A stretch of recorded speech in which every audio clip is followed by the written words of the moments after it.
إن الحمد لله نحمده ونستعينه ونستغفره ونعوذ بالله من شرور أنفسنا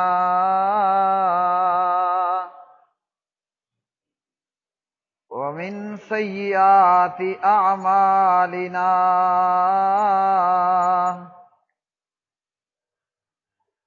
من يهده الله فلا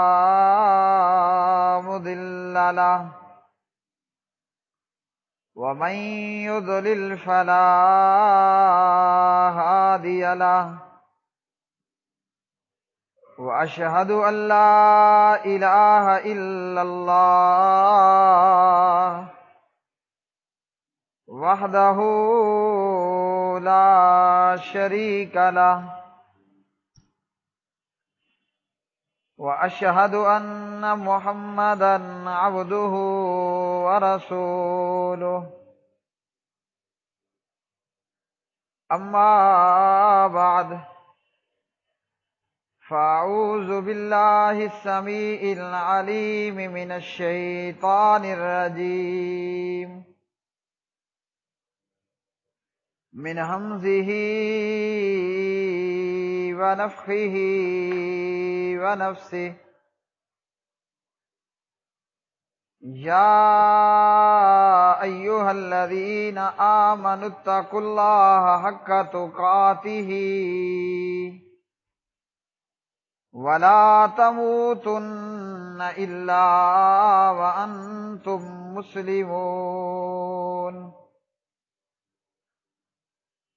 يا أيها الناس اتقوا ربكم الذي خلقكم من نفس واحدة وخلق منها زوجها وبث منهما رجالا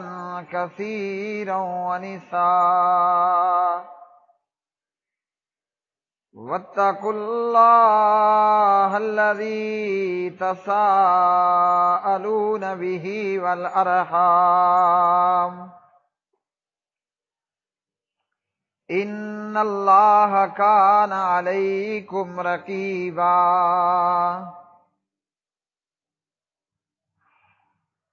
يا أيها الذين آمنوا اتقوا الله وقولوا قولا سديدا يصلح لكم أعمالكم ويغفر لكم ذنوبكم ومن يطع الله ورسوله فقد فاز فوزا عظيما أما بعد فإن خير الحديث كتاب الله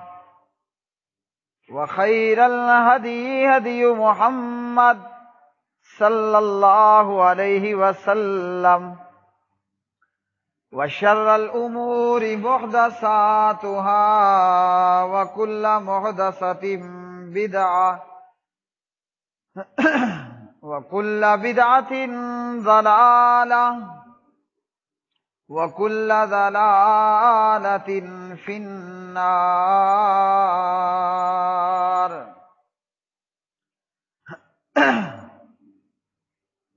قال الله تبارك وتعالى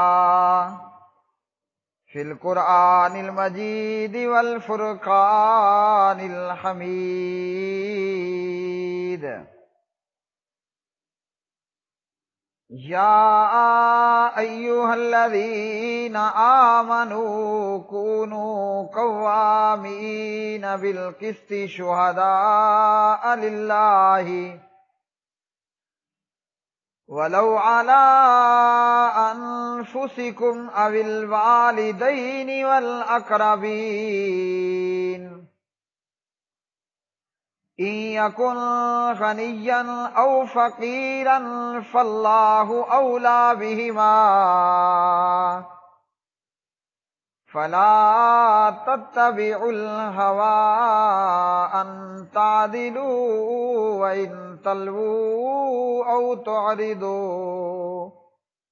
فإن الله كان بما تعملون خبيرا.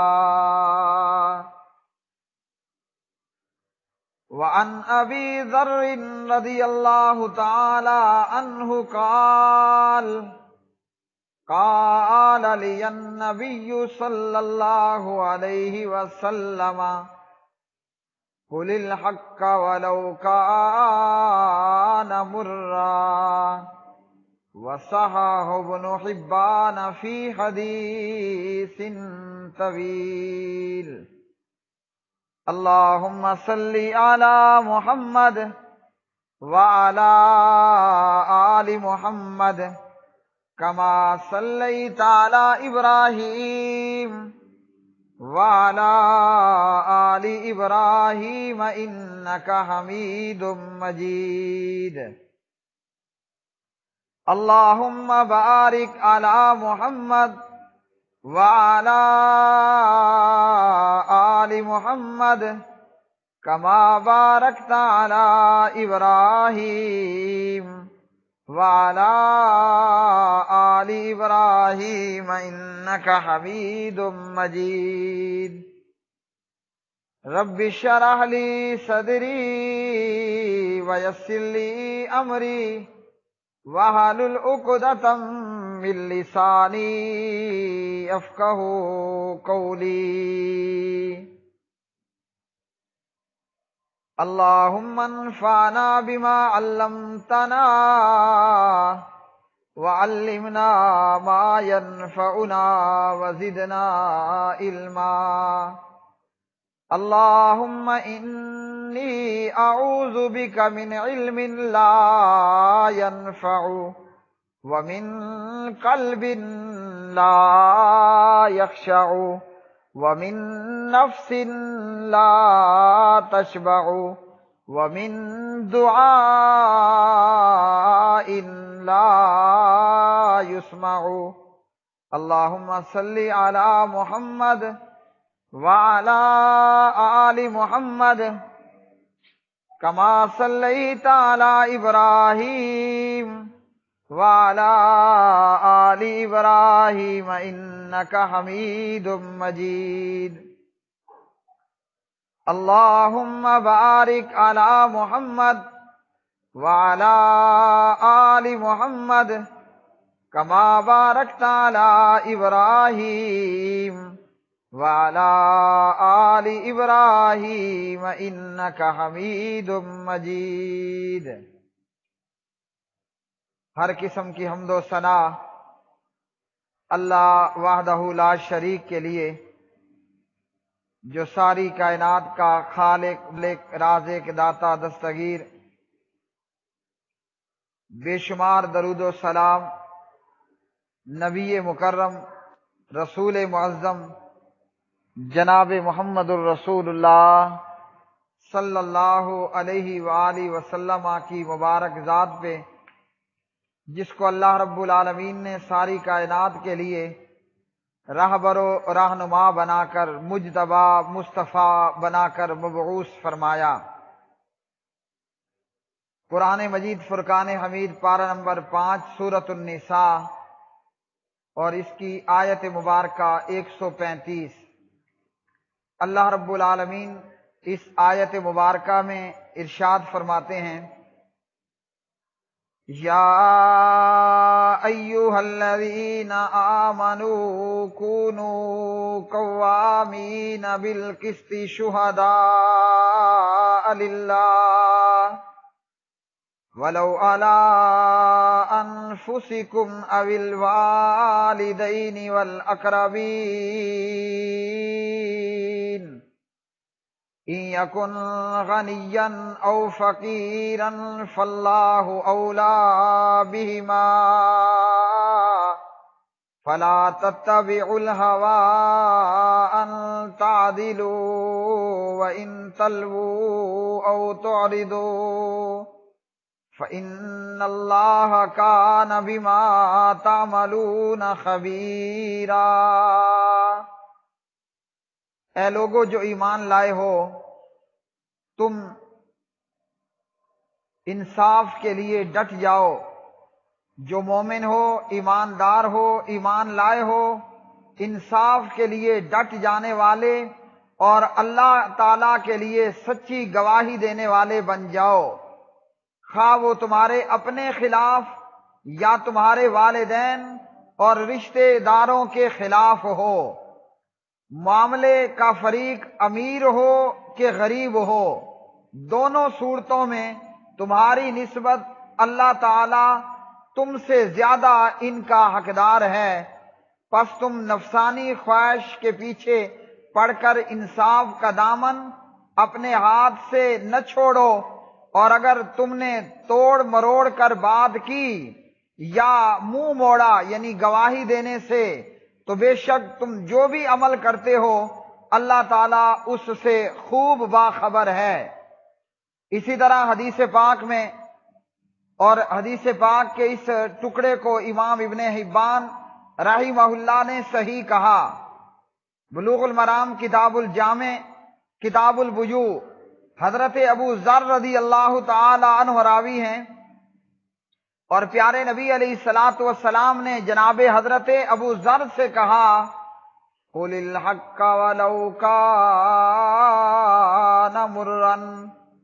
اے ابو ذر حق کہو خواہ کڑوا ہی کیوں نہ ہو۔ تو اللہ رب العالمین نے قرآن مجید فرقان حمید کی اس آیت میں مومنوں اور ایمانداروں کو یہ حکم دیا کہ جو ایمان والے ہیں، ایمان لے کر آئے ہیں، ان کو چاہیے کہ وہ انصاف کے لیے ڈٹ جانے والے اور اللہ تعالیٰ کے لیے سچی گواہی دینے والے بن جائیں۔ تو اللہ نے ہمیں انصاف کا اور حق کا ساتھ دینے کا کہا، حق سچ بولنے کا بھی کہا، اور حق سچ والوں کے ساتھ ہو جانے کا بھی کہا، اور اللہ نے جو ہے وہ ہمیں یہ بھی حکم دیا کہ حق اور انصاف کے لیے ڈٹ جانا ہے اور اللہ کے لیے سچی گواہی دینے والا بننا ہے۔ اب یہ گواہی چاہے اپنے خلاف پڑتی ہو، والدین کے خلاف میں جاتی ہو،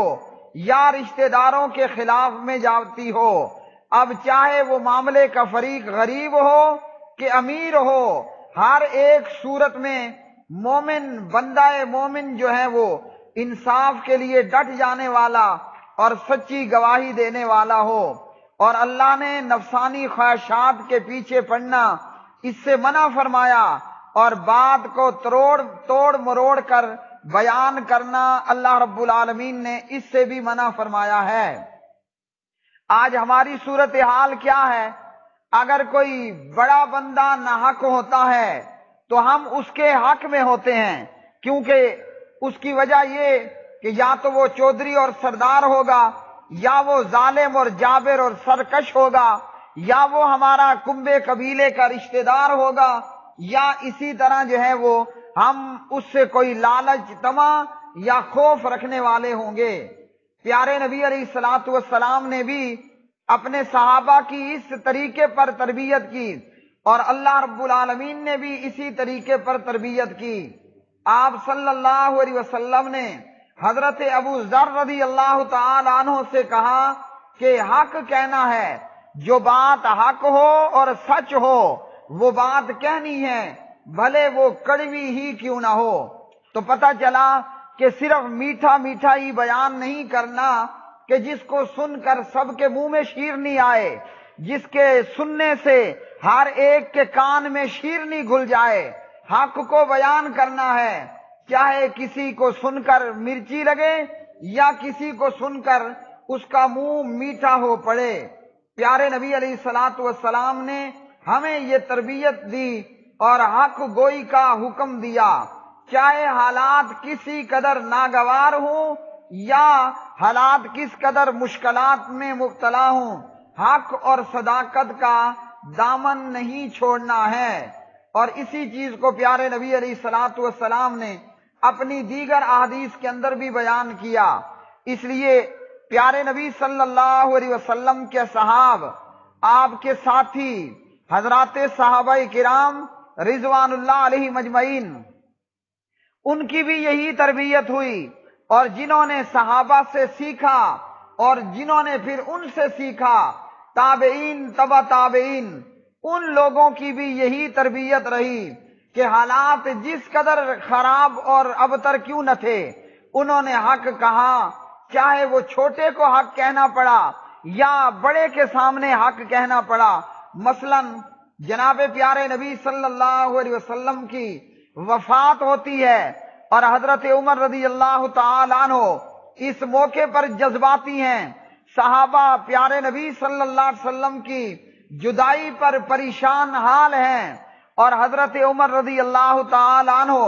وہ جذبات سے بھرپور حال ہیں، لیکن اس موقع پر سیدنا صدیق اکبر رضی اللہ تعالی عنہ کھڑے ہوتے ہیں اور قرآن مجید کی آیت تلاوت کرتے ہیں، اور اسی طرح جناب حضرت ابو بکر صدیق رضی اللہ تعالی عنہ پیارے نبی صلی اللہ علیہ وسلم کی موت کے تعلق سے، آپ صلی اللہ علیہ وسلم کی وفات کے تعلق سے بڑی وضاحت کے ساتھ بیان کرتے ہیں کہ ان کے علاوہ کسی اور کے اندر اس وقت میں یہ جرت نہیں کہ جناب حضرت عمر بن خطاب رضی اللہ تعالی عنہ کے سامنے کھڑے ہوتے اور ابو بکر رضی اللہ تعالی عنہ کی طرح خطبہ دیتے۔ ابو بکر کھڑے ہوتے ہیں اور قرآن پاک کی آیت پڑھتے ہیں، وَمَا مُحَمَّدٌ إِلَّا رَسُولٌ قَدْ خَلَتْ مِن قَبْلِهِ الرُّسُلُ أَفَإِن مَّاتَ أَوْ قُتِلَ انقَلَبْتُمْ عَلَىٰ أَعْقَابِكُمْ وَمَن يَنقَلِبْ عَلَىٰ عَقِبَيْهِ فَلَن يَضُرَّ اللَّهَ شَيْئًا وَسَيَجْزِي اللَّهُ الشَّاكِرِينَ۔ اور اسی طرح ابو بکر رضی اللہ عنہ اس کے بعد ارشاد فرماتے ہیں، من کان منکم یعبد محمدا،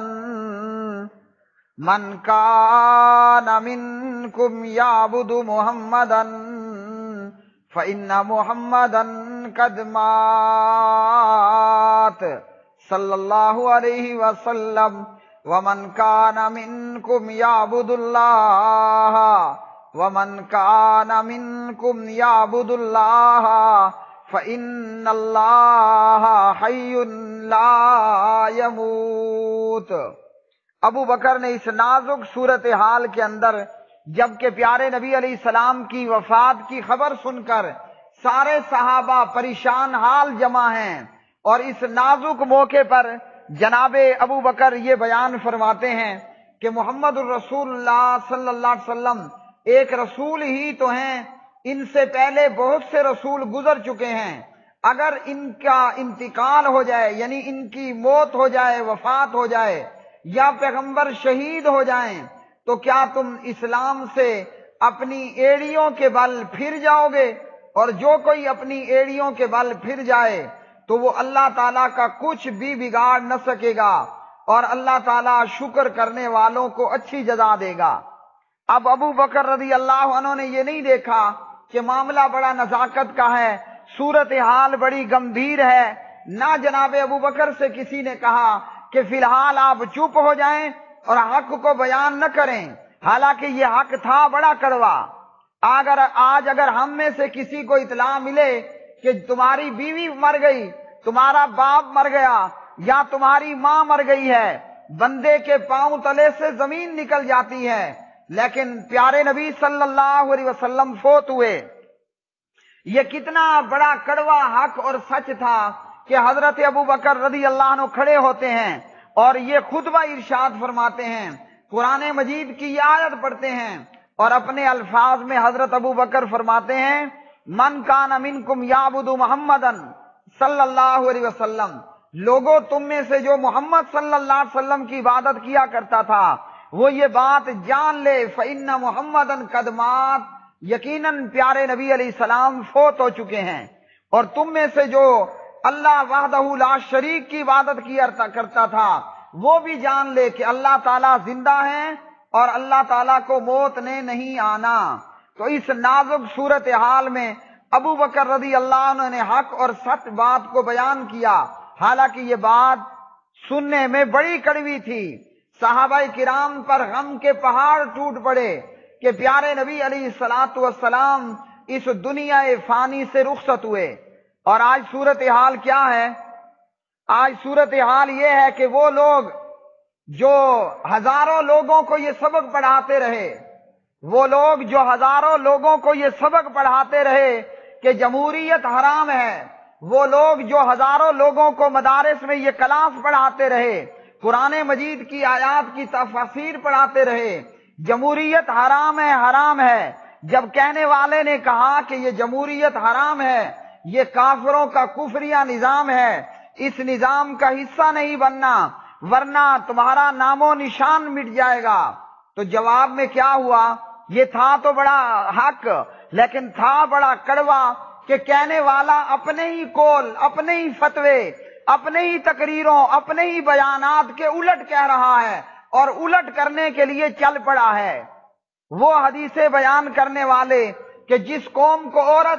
جو قوم عورت کو حکمران بنا لے، وہ لوگ آج اس نظام کے اندر آئے کہ جس نظام کے اندر عورت بھی ووٹ مانگنے کے لیے کھڑی ہو سکتی ہے، عورت بھی ایم این اے، ایم پی اے اور وزیر اعظم بن سکتی ہے، بلکہ عورت چھوڑیے، شاید کہ عدالت نے ہیجڑوں کو بھی یہ اختیار دے دیا کہ ہیجڑا بھی ووٹ پول کر سکتا ہے۔ جب ہیجڑا ووٹ دے سکتا ہے، کل کو ہیجڑا الیکشن میں بھی کھڑا ہوگا، ہیجڑا ایم این اے اور ایم پی اے بھی بنے گا، ہیجڑا اس قوم کا وزیر اعظم بھی بنے گا۔ بتائیے یہ ملک اور قوم ترقی کرے گی یا تباہی کا شکار ہوگی؟ اور جب انہی کے فتوے اور انہی کے بیانات ان کو سنائے تو جواب میں جس قدر گالیاں دے سکتے تھے گالیاں دی، اور جب کہا کہ یہ گالیاں کیوں، تو کہا کہ یہ تو گالیاں ہیں ہی نہیں، اور وہ گالیاں ایسی کہ ممبر و محراب اتنی طاقت نہیں رکھتا کہ وہ گالیاں میں آپ کو سناؤں جو آپ نے پڑھی یا سن لی۔ تو حضرات صحابہ کرام حق کو بیان کرنے والے، اور آپ نے فرمایا حق بیان کرو بھلے ہی وہ کڑوا کیوں نہ ہو، سامنے والے کے گلے میں کڑواہٹ اس کے کانوں میں پڑتی ہے، پڑنے دے، لیکن حق اور سچ کو بیان کرنا ہے۔ اسی طرح جناب پیارے نبی علیہ السلام سے ام المومنین سیدہ عائشہ صدیقہ رضی اللہ تعالی عنہ روایت کرتی ہیں، اور یہ روایت ابن ماجہ ابواب الفتن میں 4004 نمبر کی یہ روایت علامہ محمد زبیر رحمت اللہ علیہ فرماتے ہیں کہ یہ روایت حسن ہے۔ پیارے نبی علیہ الصلوۃ والسلام سے سید عائشہ رضی اللہ عنہا نے سنا، آپ نے فرمایا مروا بالمعروف وانہوا عن المنکر، مروا بالمعروف وانہوا عن المنکر قبل ان تدعوا فلا یستجاب لکم۔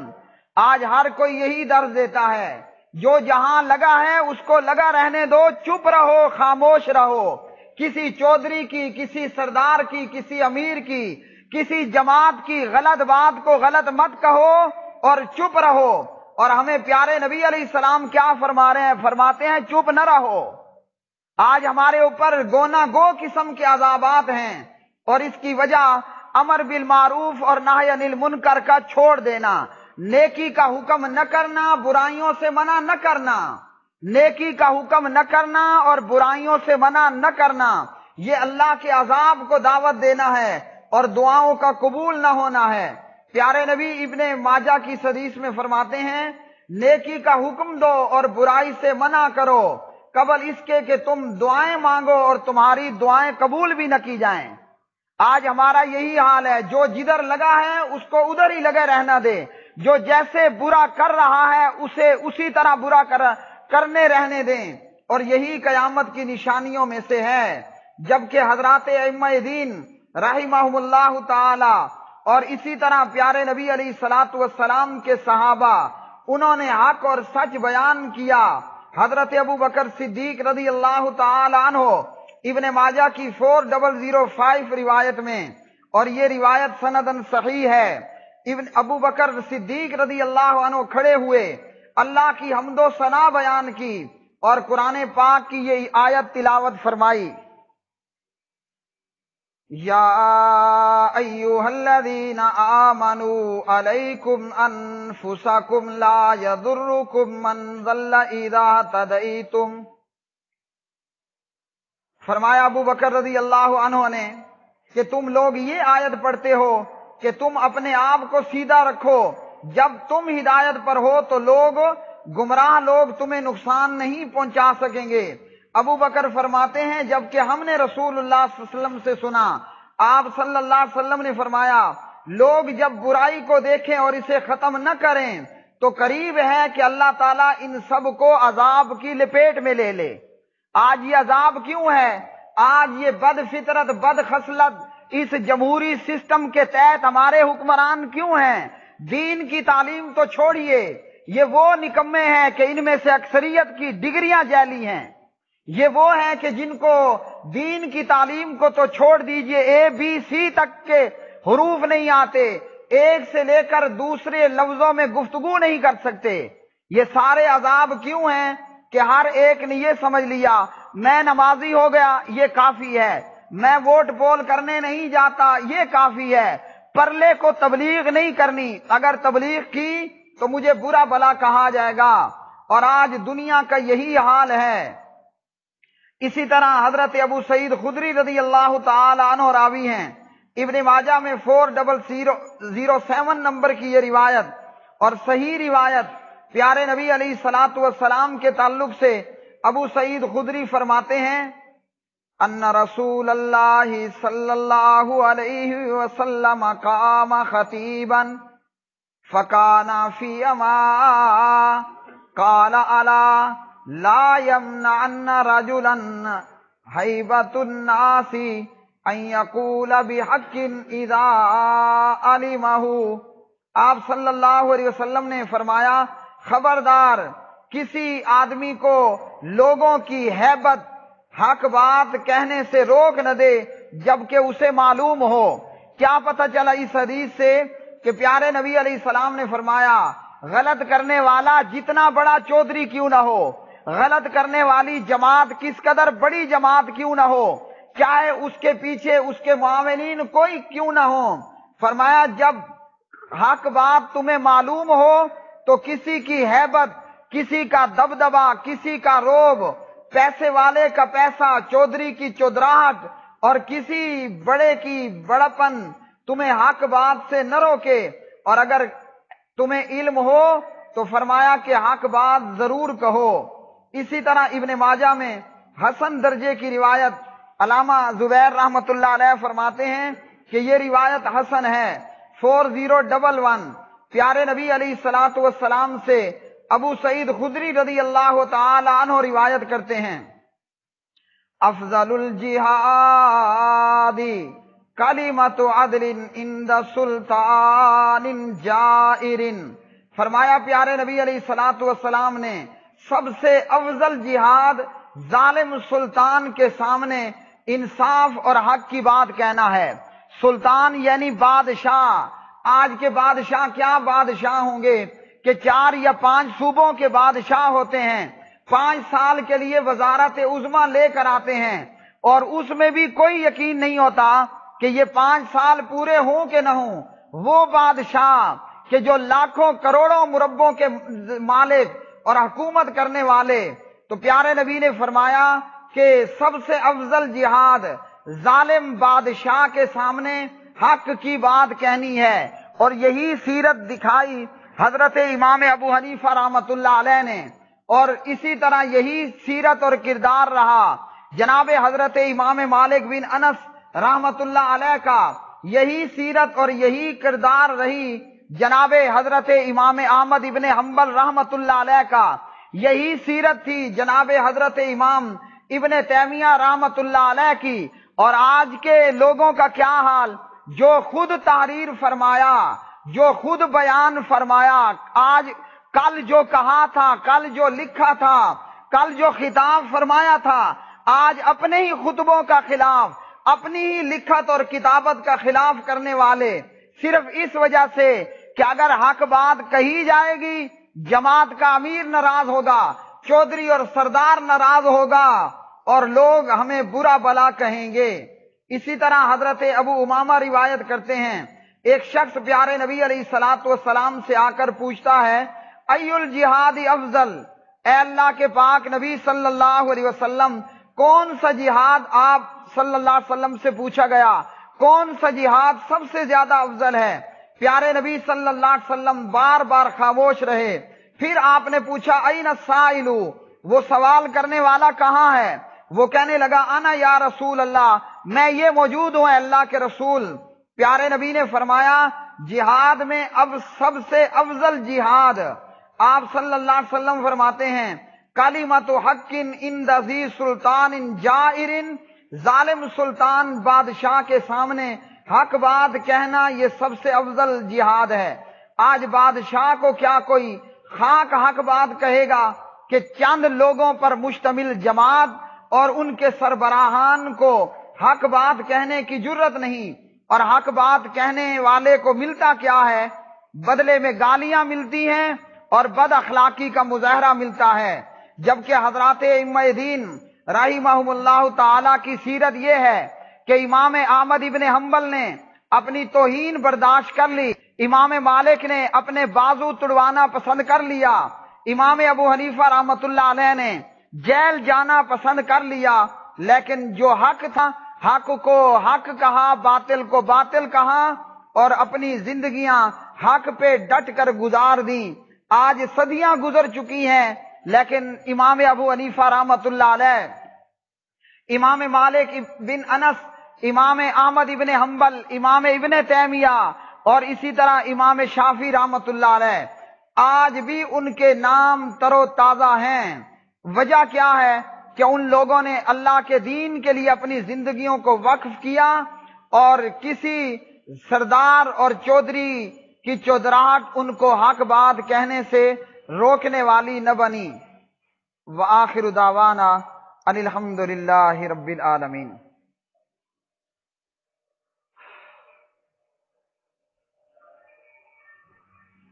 ان الحمد للہ